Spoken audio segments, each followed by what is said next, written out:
Ito ng atin na deep fried na fried chicken. Siya.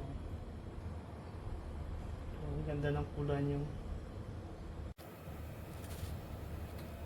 Hi guys, magluluto tayo naman uli ng deep fried na chicken. Pang lunch. Ito siya. Chicken to na nakato na to. May thigh, may dig, saka may breast. Tapos itong ano natin, no, oyster sauce, red chili powder,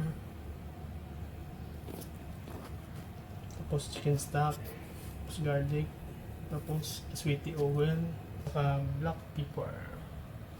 Okay, umpisa na natin. Kaya ilagay natin tong oyster sauce, tapos chicken stock, tapos garlic, tapos sweetie oil, tapos chili powder, saka black pepper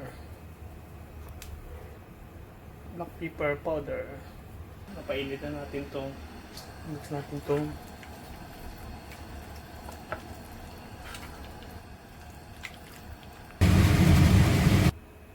Ito, i-check natin ng temperature.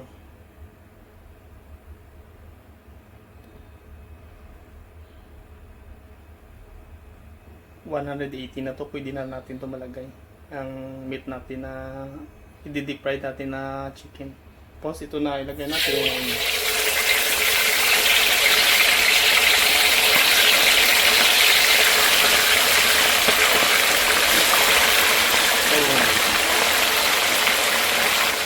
nalagay na natin. Lutuin na natin mga 10 minutes. Saktuin or 8 to 10 minutes. High heat. Lagyan natin ng timer. Ito siya 10 minutes. 30 seconds. Tapos natin i-stir. Ito lang ating chicken. Fried chicken. Hindi fry. Ito. Guys, ito na guys. So, 10 minutes na to. Nag-alarm na ito siya. Ilagay na natin para may decoration. Para may konting decoration. Ito siya.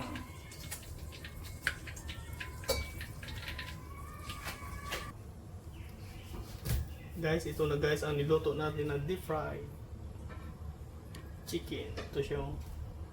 Fried chicken na deep fried. Juice itong sa loob. Yung mga 10 minutes tong total timing niya. Ito siya. Itong atin ulam pang tanghalian. Salamat sa nanonood.